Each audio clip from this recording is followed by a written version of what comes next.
I'm Ian Campbell from Palliative Care Australia. Welcome to Thursdays at 3, our weekly video and podcast series, talking to people living and working at the end of life. A special conversation today to mark Advanced Care Planning Week with Dr. Will Cairns, a palliative medicine specialist, a consultant emeritus working out of Townsville University Hospital and an associate professor at the James Cook University. And just like me, you wear floral shirts well. Will, good to see them out in force today. Well, thank you. Actually, I'm up on the Atherton tablelands, not in Townsville. I'm on the country of the Durable and Ngunnawal people. It's about 80 k's west of Cairns, up at 750 metres above sea level. So it's quite cool at this time of year, which is great. Beautiful place. And I'm on the lands of the Ngunnawal people in Canberra. Well, thanks so much for your time today. Many will know your face, your work and your wisdom. We're here to talk about advanced care planning. Let's start at the start. What's the elevator pitch? What is advanced care planning? I suppose there are lots of ways of looking at it, but it's how people can prepare for the things that might happen to them with their health in the future and make sure, or try to make sure, that the things that happen to them reflect their preferences. So modern medicine offers so many things that can improve and prolong our lives. But I suppose at the end, everyone dies at the end of their life, and there comes a time when further medical interventions won't provide them with the quality of life that they would prefer to have. So eventually there are choices that must be made. And when people can prepare for them, prepare themselves, prepare their family and prepare their health workers, then they're much more likely to achieve the things that they want for themselves. So advanced care planning is really a modern instrument, a result of the fact of medical advances that we're all living much longer. Yeah, I suppose it's a necessity that comes out of it if we want to maintain our autonomy. I suppose if you think back to 200 years when 30% of people died before the age of 10 and another 30% died before the age of 60, life was very different, and there weren't the technologies that we have now that can prolong lives and improve the quality of lives. So I think the focus certainly for the up until, let's say, the last 10 or 20 years was very much on extending life and curing disease. But gradually and progressively over the past, say, 20 or 30 years, people have come to realize that actually there comes a time when we need to think about what is in our interests, given the fact that all lives must end. You've perhaps just answered my next question. All lives must end. Who should be doing this sort of planning? Sounds like we all should. Well, I think we all should. And I think that advanced care planning is something that unfolds over a lifetime. In a sense, we all make sort of advanced care plans throughout our lives. But obviously the circumstances under which we may come to the end of our life will vary. When we're young, it tends to be accidents or rare or uncommon diseases. And as we get older, we're more likely to get the degenerative diseases of old age. So the circumstances change and our goals change as well over that time. So when we're younger, we tend much more to focus on life prolongation. But as we get older and we approach the natural end to a full life, then we may think, well, actually, the quality of my life's been pretty good. I've had a wonderful full life, so I'm willing to accept that this is the time for my life to end. And so we make choices that that can fulfill that realization and make the end of our life much more peaceful. Just as an example, I had a relative who was in her 90s, and she had completed a not-for-resuscitation order. And because she had had the fullest of full lives, and having a bit more time wouldn't make her life any more full, and she was likely to have a steady deterioration. And so she had not for resuscitation order in her medical record, and so she had collapsed in her residential aged care facility, but had come back again. And then she went to the hospital, and she had a cardiac arrest. And because the staff in the hospital had medical record, electronic medical record, which included her not for CPR order, then she that was adhered to. These conversations, I guess the conversations around end of life and the sort of care, the sort of quality of life we want to have are perhaps conversations that can happen informally around the dinner table, around a cuppa, around the barbecue. Why is it important to go that next step and I guess formalise those conversations and set yourself up with an advanced care plan? Yeah. Well, I think even the informal conversation can be beneficial as well, because if people have said, "Oh, I'd never like to be like that," and then Yeah. then their family find themselves in the position of having to make decisions, say someone's had a big stroke or a head injury in an accident, then the family will know that this is what the person's expressed to them, so it makes their decision making on behalf of the patient easier. And I remember going to a conference once and sitting next to a parent whose child had become an organ donor as a consequence of an accident. And they said that their child, several weeks or months before the accident happened, had said they'd seen a program on television about organ donation. And so the child said, "Oh, if that ever happened to me, that's what I'd like to have happen." So that allowed them to feel that even though it was an informal event, they still knew that that's what the child had expressed to them. And so that made their decision about organ donation much better. And I think that, if nothing else, the greatest benefit, one of the greatest benefits of advanced care planning is it does help families to understand why decisions are made. So if the patient has created a document, then they can understand why the patient did that, and make it easier for them, because it's a time of great emotion and grief when someone's at the end of their life. But if they haven't made a document, then they find themselves in the position of having to make decisions. And even with documents, of course, sometimes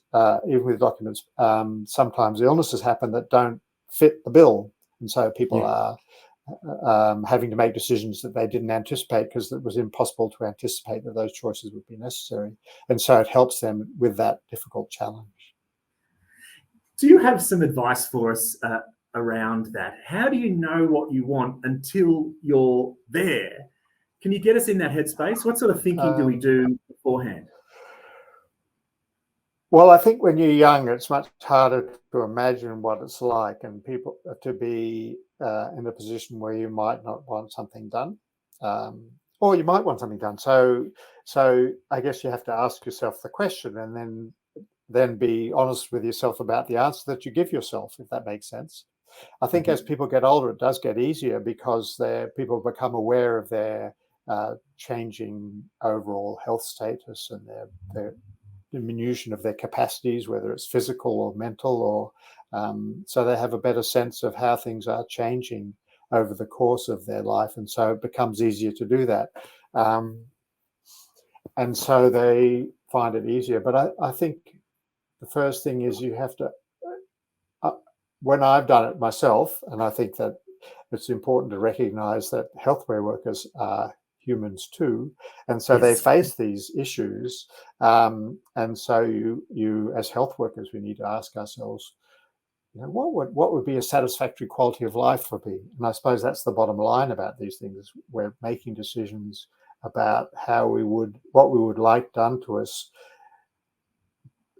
in terms of what those actions can achieve for us. So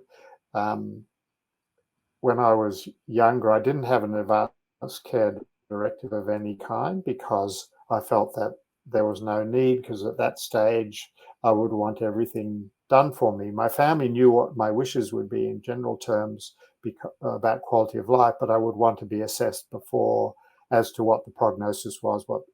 If I suddenly became unwell, then I would want people to resuscitate me in the first instance, because I might be restored to a full level of independence and activity. But if it became apparent that I wasn't going to be able to be independent, then perhaps I would want to have a different assessment of how I should be, or different decisions made on my behalf.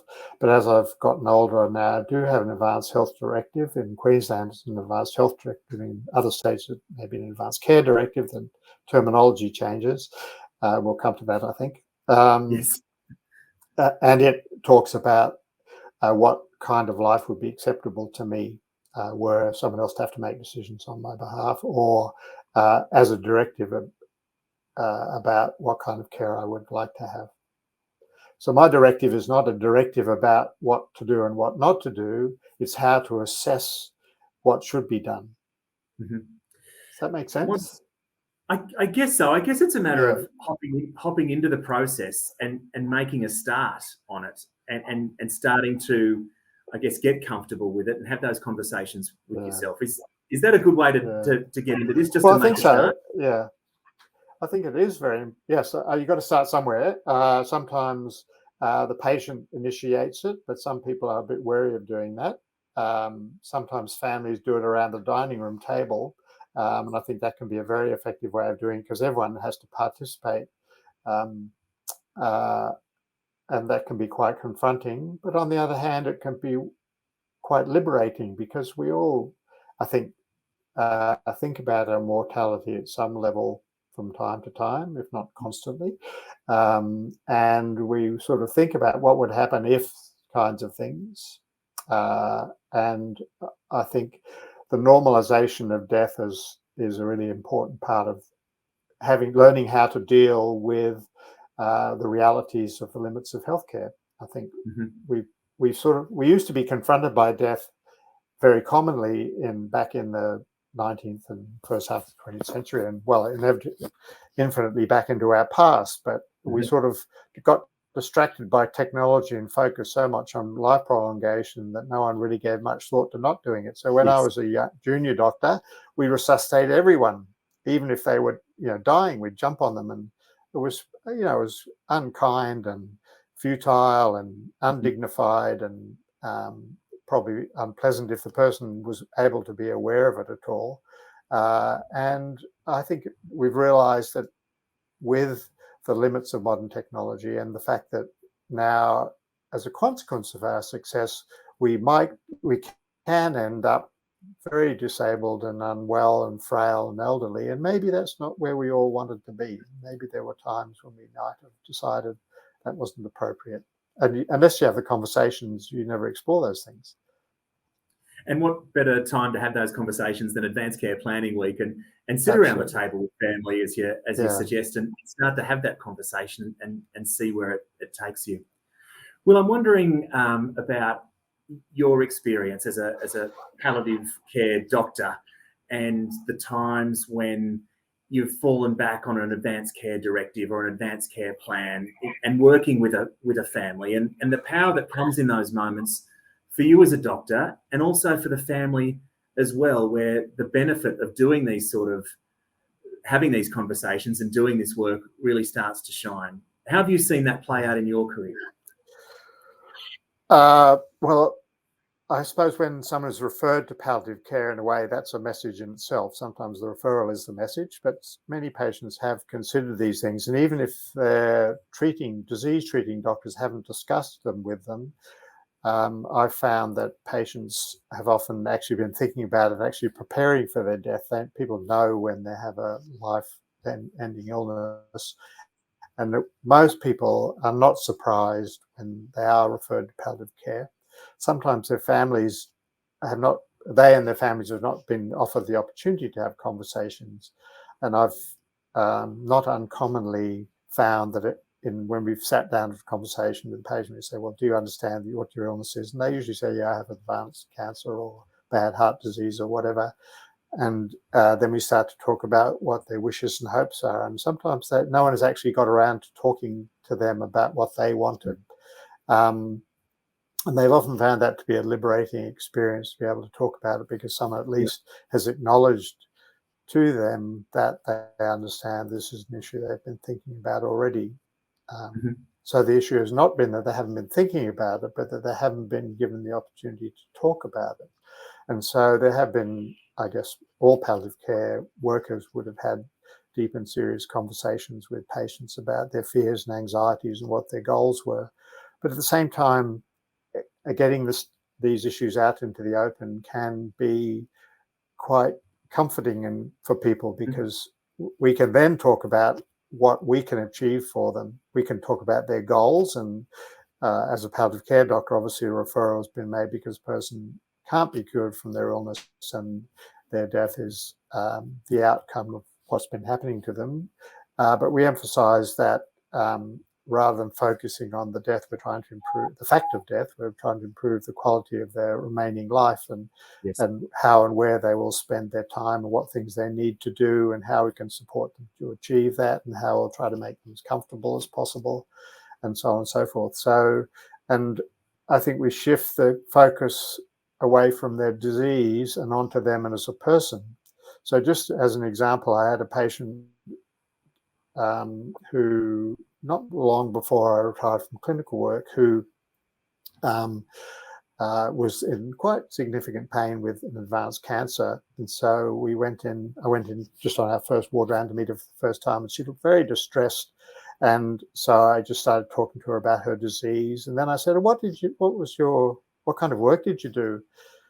And she said, I was a professional singer. I used to do cover singing in clubs and things for Doris Day.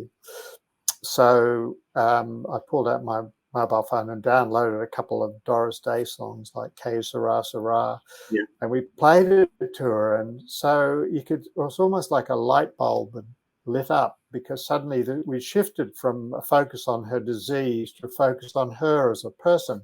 And so, without changing our goals of care or her understanding of what was happening to her, but the shift away from her thinking all the time about her disease to her as a person was transformational. And because she felt supported and valued as a person, we were talking to her as a person, not as someone who happened to be a cancer. I don't like to think of her as cancer, but sometimes patients have been described as the cancer in bed 3, rather than the person who was a cover singer for Doris Day, who happened to have cancer, was in bed 3. Yes. And so it changed her last 3 days of her life, because she didn't live much longer. We adjusted her medication, so that may have done a lot for her pain, but her morale was so much better, and that influenced that as well. And it wasn't a miraculous thing we did, but what we did was talk about her as a human being.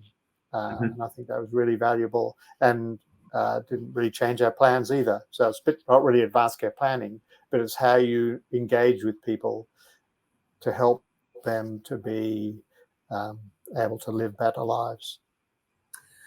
Well, as you say, these conversations only perhaps happen when someone gets a referral to the palliative care unit, to the palliative care service. But I tend to think these conversations are equally as powerful earlier on in the piece as well. What advice would you have for doctors, for nurses who perhaps do have an opportunity to have those conversations much earlier in a patient's trajectory before they get to palliative care, but perhaps those doctors and nurses don't necessarily have the training to have these conversations? What advice would you have for those colleagues?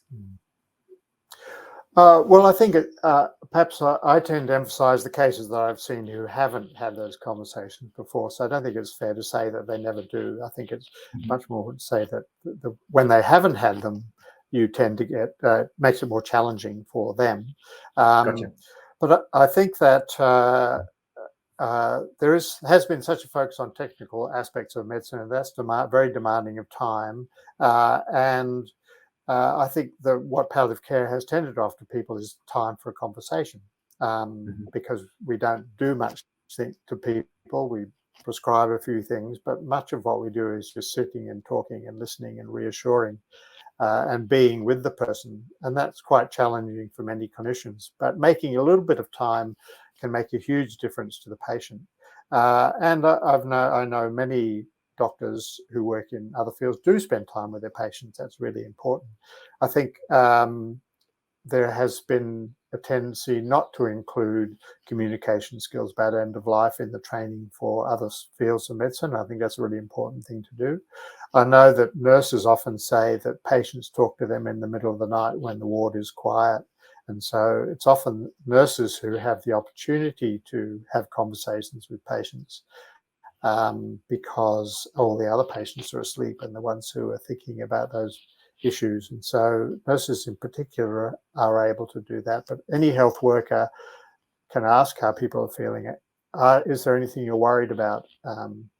Have you talked to your family about the things that are concerning you? Because I think that all those kinds of things can encourage that.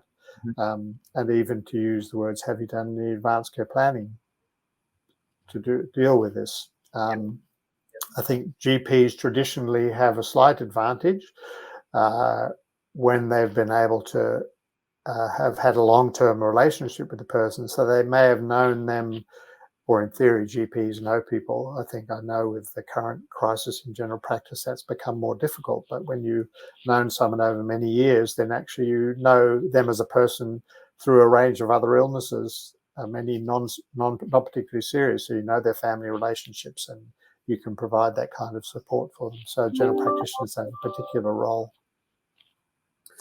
We were just picking up a point you made earlier around there perhaps being different terminology, different rules, different regulations around advanced care planning when you cross state boundaries.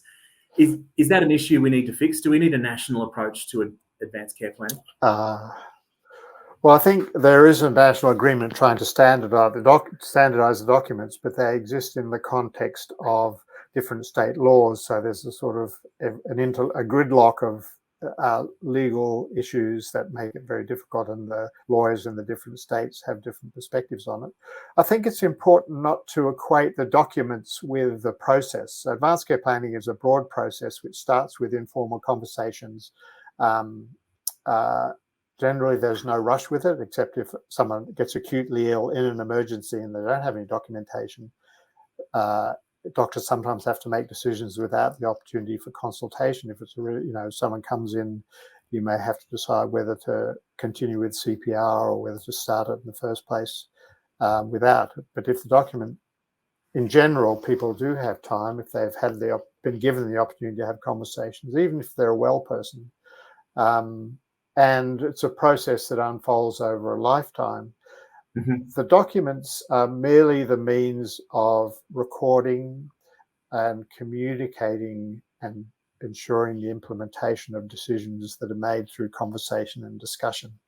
And I think I obviously working in Queensland have had experience with the documents we have here, and I'm familiar with them, but every state has its own suite of documents, and one of the best places to find that, and I think you're going to circulate the internet address for Advanced Care Planning Australia, and they have a page which can take you to each state's documents and explain their use and give you links to the state. So people working in dealing with people who are doing advanced care planning need to understand the regulations and rules and documents in their state. But the process is the same everywhere, which is having the conversations, informing your family, discussing it with your doctor, understanding the illnesses that might influence the decisions you want to make or decisions that are made on your behalf, and then turning that into a plan of some kind, documents that document that, and then making sure that your doctor and your family and your hospital, if you have a hospital, or your clinic, if you, say, a patient on dialysis, for example, would need an advanced care plan. And then that if you're in a situation where, say, you didn't want to have resuscitation, then that a not for resuscitation order was available. I should say that my relative who had the cardiac arrest in the emergency department, actually, after everyone stood and watched, and then after 30 seconds, their heart started back up again. So then the family were left with a dilemma: what do you do? And so after some discussion, they decided that while they were accepting of the fact the person could have died, and that would have been okay, sad, of course, and they would have grieved, so I wasn't denying any of those things, they decided that a pacemaker would be the appropriate course of action. That was an unexpected decision to make, but they were empowered to do that because they were the substitute decision maker. The person didn't have the capacity at that stage to do that, so she had a pacemaker put in. So not to stop her from dying, but so that she would be less likely to fall over and break a hip or bang her head or anything like that. So it was about maintaining her quality of life. And so that was the decision that was made by the family. So sometimes the documents don't cover all eventualities, but you still have to make decisions based on the person's preferences. So that was an interesting story. I guess we're all familiar with making a will, and I know my own experience was you get married, you have kids, you get a mortgage, you need a will, Ian. Should an Yeah. advanced care plan and these sort of discussions be lumped in with doing a will in a way? Well, I think they are often now. Solicitors often do that. I gave a talk to some solicitors in North Queensland a couple of occasions over the past 10 years or so, talking about integrating advanced care planning into the process of creating wills. And nowadays, people do an enduring power of attorney. In Queensland, it's called an enduring power of attorney with their will. Now, that may or may not include health matters, but the solicitors tend to have discussions with people about those things. So that just provides another opportunity. If you're doing a will when you're 20, your healthcare goals may be very different from when you're 90. Yes. And obviously you have different responsibilities, so you may wish to, you'd be more likely to want to live longer to support the upbringing of your children, but also it can deal with other health matters as well. So I remember talking to a person who got an encephalitis as a random event, and they had a business, and they had a will, but they also had appointed a substitute decision maker with an enduring power of attorney for financial matters, and that meant that their spouse could continue to run the family business by signing the paychecks to the people while the patient recovered from their encephalitis. So they're connected to those matters as well. And I know in different states the rules about substitute decision makers for health matters and legal matters and financial matters vary, so it's important to understand those. But over the course of our lives, our goals do change, and so our care directives change. So one of the most important things to do is to recognize those times when you might need to change. So the diagnosis of a new illness, or as you get older, things may change as well. People can use the annual health check or the 75-year-old health check as a trigger for, do you have an advanced care plan? Whoop, I just have to hang up the telephone, sorry. You're right, mate. Everyone wants to excuse me me. today. So what was I saying? Yeah, using those markers in your life. Milestones. Yeah, so events like a health check for the health doctor to say, or other health workers to say, oh, by the way, do you have an advanced care directive, advanced health directive? Have you done the advanced care planning? And done when you're well, it's much easier to do as a hypothetical than when you're actually sick, because it's less confronting. But if you've done it when you're well, then you're better prepared to deal with it when you get sick. Well, thank you so much for sharing your wisdom and your work with us today, and the motivation around advanced care planning, a really empowering conversation. And as you say, there'll be links to more information and support within the show notes. Thank you so much for your time today, Will. Thank you very much, Ian. It was a great pleasure. Whether you're tuned in via Spotify, YouTube, or one of our socials, thanks so much for taking part in the Thursdays at 3 conversation. You can support Palliative Care Australia and our advocacy work by making a donation via the link in the show notes. You'll also find more information and support on the PCA website. Take care, and we'll talk again soon.